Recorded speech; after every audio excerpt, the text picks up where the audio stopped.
9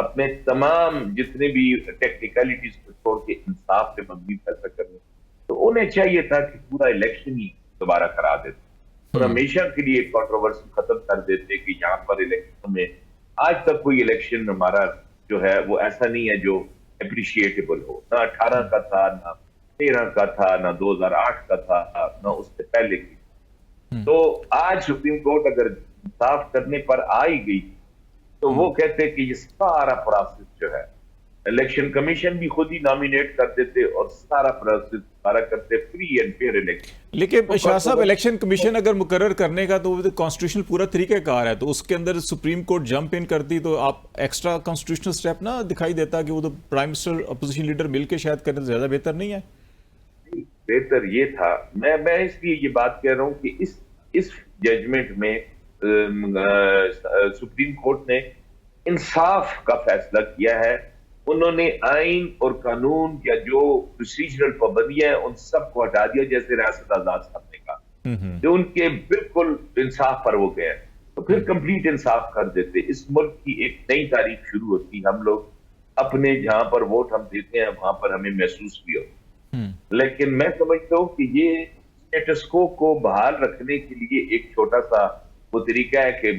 system نہ خراب ہو، بس تھوڑا سا فرق پڑ جائے، لوگوں کے منہ بند ہو۔ اچھا، یہ جو آپ نے وہ انگلی پکڑنے والی بات کی تھی جس پہ پنجوتا صاحب سے بھی میں نے بات کی، کہ ابھی آپ سے بھی میں یہ سوال ڈال دیتا ہوں کہ یہ ابھی سے ہی فارورڈ بلاک کی اس قسم کی باتیں بھی ہو رہی ہیں، تو جو ہم چیزیں ٹھیک کرنا چاہ رہے ہیں کہ اچھا معاملات ذرا آگے جائیں اور ہم کشیدگی کے اندر ان چیزوں میں نہ جائیں، اور یہ بڑے ذمہ دار جو حلقے ہوتے ہیں، آپ کو پتہ ہے یہ کون سے حلقے ہوتے ہیں،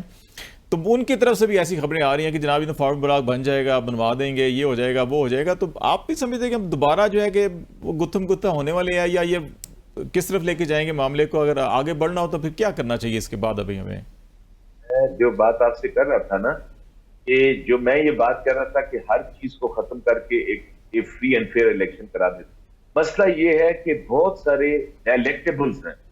وہ پی ٹی آئی میں بھی بیٹھے ہیں، نون لیگ میں بھی بیٹھے ہیں، پارٹی میں بھی بیٹھے ہیں، اور یہی وہ کوئی 70-80 بندہ ہے جو ادھر سے ادھر اور ادھر سے ادھر ہوتا ہے، اور انہی کی بنیاد پر ہمارے پورے ملک کی جمہوریت ہائی جیک ہوتی ہے، اور یہ پروسیس چلتا رہے گا، یہ ختم نہیں ہوگا۔ یہ آج نون لیگ کی حکومت ہے، کل پی آئی کیا ہے، وہاں سے توڑ کے ادھر لے آئیں گے، ادھر سے توڑ کے ادھر لے جائیں گے، کوئی مطلب شکلیں جو ہیں وہ وہی رہیں گی، بس وہ آج پارٹی ادھر ہے، دیکھیں نا جیسے اب اس وقت پی ٹی آئی کے پارلیمانی لیڈر ہیں، اب ان کی تاریخ دیکھیں، یہ پیپل پارٹی میں بھی رہے، یہ نون لیگ میں بھی رہے، یہ کاف لیگ میں بھی رہے، یہ ایوب خان صاحب کی اولاد ہیں، اور ہر پارٹی انہوں نے انجوائے کی ہوئی ہے، تو آج یہ پی ٹی آئی کے ساتھ کھڑے، مطلب ان لوگوں کا کوئی سیاسی ویسا کوئی کمٹمنٹ نہیں ہے۔ جو الیکٹیبلز ہیں، میں کسی ایک کی بات نہیں کر رہا، میں الیکٹیبلز کی بات کر رہا ہوں، تو جب تک یہی الیکٹیبلز رہیں گے تو یہ سسٹم ایسا ہی ہائی جیک رہے گا۔ پنجوتا صاحب، میں، ریاست آزاد صاحب اور آپ، ہم سوچتے ہیں کہ کسی دن روشنی ہوگی اور کسی دن عام آدمی اسمبلی میں بیٹھے گا اور وہ بالکل آزادی سے ریاست آزاد صاحب کی طرح بات کرے گا، تو وہ شاید ہماری اولاد ہی دیکھے۔ ہمیں تو لگتا ہے کہ دیکھیں ہم تو اپنے حصے کا کام کچھ نہ کچھ کریں گے، چلیں کوئی نیکسٹ جنریشن ہی فائدہ اٹھا لے۔ ریاست صاحب، آپ کی طرف ذرا یہ ایک بات جو ہے کہ یہ دیتا ہوں کہ اسی نقطے سے جہاں پہ شاہ صاحب بات کر رہے ہیں کہ آگے ہوتا کیا ہے، کہ پاکستان کی سیاست بھی آپ نے دیکھی ہے، اس فیصلے کے جو اثرات ہیں، سیاسی اثرات کیا ہو سکتے ہیں، اور پھر خاص طور کے اوپر جوڈیشری کے اندر جو ہے کہ اس فیصلے کے اثرات کیا ہوں گے؟ پچھلے ہم نے چند سالوں سے ہمیشہ ایکسٹرنل پریشرز تو رہے ہیں عدلیہ کے اوپر، اور یہ ایوب خان کے دور سے لے کے اب تک ہمیں تاریخ بھری ہوئی ہے، ابھی ذرا زیادہ ہائی لائٹ ہو رہے تھے، ججز خطوط بھی لکھ رہے تھے، بہت سی چیزیں کھل کے سامنے آ رہی تھی، کیسز بھی چل رہے ہیں، توہین عدالت کے نوٹسز بھی جاری ہو رہے ہیں، تو یہ جو اوپر سے آج یہ فیصلہ ہے، اس کے اثرات ہائی کورٹ یا ڈسٹرکٹ کورٹ کے اوپر آپ کیا دیکھ رہے ہیں، کیا جائیں گے؟ دیکھیں خالد بھائی، میں ہمیشہ، چونکہ آپ کو پتہ ہے جب وکلا تحریک چلی تھی تو میں کنزیکٹیو 2 دفعہ سیکرٹری تھا، اور اس تحریک کو شکر الحمدللہ ہمارے وائس چیئرمین ہارون الرشید صاحب، ان کے ساتھ میں سیکرٹری تھا، وہ پریزیڈنٹ تھے ڈسٹرکٹ بار کے، تو ہم نے وہ لانگ مارچ دھرنا بھی کروایا جس کا میں اسٹیٹ سیکرٹری تھا۔ ہم نے جدوجہد کی کہ اس ملک کے اندر آزاد عدلیہ ہونی چاہیے، اور میں سمجھتا ہوں کہ آزاد عدلیہ کی اس منزل کی طرف یہ ایک پہلا قدم ہے، اور یہ ایک آزاد عدلیہ کی ایک کروٹ کہہ لیں کہ جس کو ہم سوچتے تھے یا جس کا ہم نے خواب سوچا ہے کہ جی ایسا ہوگا، عدلیہ ایسی ہوگی، اور جب عدلیہ ایسی ہوگی تو پھر ملک میں رول آف لا بھی ہوگا، جمہوریت بھی اچھی ہوگی، سپریمیسی آف کانسٹیٹیوشن بھی ہوگا. تو اس فیصلے سے یہ ہے کہ ایک سٹیپ اس طرف چلا گیا. دوسرے سوال کا، آپ کے سوال کا جو دوسرا حصہ ہے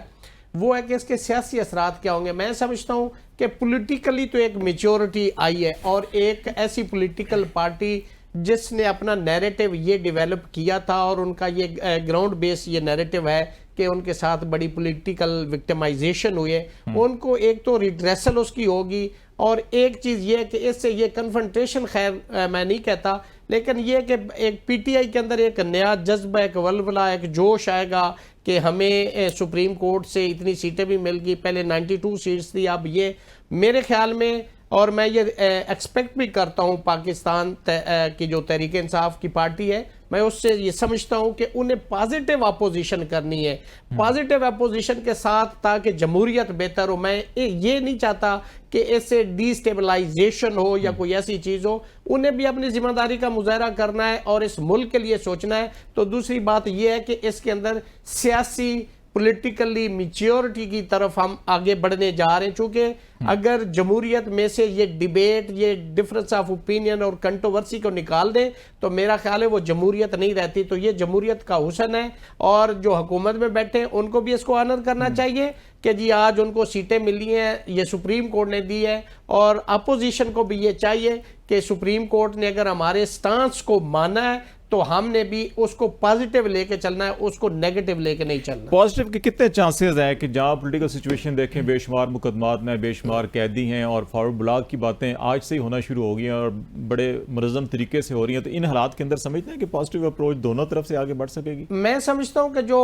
یہ آپ نے کہا نا کہ دھڑے بندیاں اور اس میں فارورڈ بلاک، یہی ہی تو نحوست ہے ہمارے اس ملک کی جمہوریت کے اندر. اور ہمارے سیاستدانوں کو بھی ایک بڑا کردار اور کریکٹر شو کرنا ہوگا کہ آپ نے مشکل حالات میں اگر پی ٹی آئی کے ساتھ کھڑے رہے ہیں، اب جب ان کو بہتری ملی اور آپ ان حالات میں، میرا خیال میں اخلاقی طور پر بھی یہ زیب نہیں دیتا کسی شخص کو کہ جب وہ آسانی کی طرف ہو اور آپ وہاں سے اپنی گاڑی بدل لیں، تو یہ مناسب نہیں، جمہوریت کے لیے بھی نہیں. اور شاہ صاحب کی اس بات کو میں سیلیوٹ مارتا ہوں کہ یہ جو فصلی بٹیرے نا 100 کبھی نون میں ہے، کبھی میم میں ہے، کبھی جیم میں ہے، کبھی پی ٹی آئی میں، ان کا بندوبست کرے، اور پولیٹیکل لیڈرز کو اور پولیٹیکل پارٹی کے جو ہیڈ ہیں ان کو چاہیے کہ وہ ایک لسٹ بنا لیں. چونکہ یہ جو روز بکواس ہمارے اس ملک میں کھلا ہوتا ہے نا کہ آج فارورڈ بلاک بن گیا، بھائی نظریے کی سیاست کریں. آپ کو نون کا نظریہ اچھا لگتا ہے، ان کے ساتھ کھڑے ہوں. آپ کو پیپلز پارٹی کا نظریہ ٹھیک لگتا ہے، آپ ان کے ساتھ کھڑے ہوں. آپ کو تحریک انصاف کا نظریہ اچھا لگتا ہے، آپ ان کے ساتھ کھڑے ہوں. لیکن ایک کردار کے ساتھ، ایک کریکٹر کے ساتھ، پرنسپلز کی سیاست کریں تاکہ آئندہ آنے والی نسلیں بھی آپ کو فالو کریں. اور ان کے اندر بھی پچھلے 1-2 الیکشنز کے اندر ہمیں دیکھا بھی ہے کہ الیکٹیبل کی جو پالیٹکس اس کو عوام نے بھی شاید کافی حد تک جو ہے ڈسکریج کیا ہے. ذرا ایک بریک لیتے ہیں ناظرین، بریک کے بعد واپس آتے ہیں تو پروگرام کے آخری حصے کچھ اسی فیصلے کے نتیجے میں جو بے شمار پاکستان میں سیاسی مقدمات بھی ہیں، اور پھر الیکشن ٹریبونلز کا معاملہ بڑا اہمیت کا عامل ہے جس میں فارم 45-47 کا قضیہ جو ہے وہ حل ہونا ہے. ان معاملات کے اوپر اس فیصلے کے کیا اثرات مرتب ہوں گے، بریک کے بعد ہم بات کریں گے. ہمارے ساتھ رہے گا.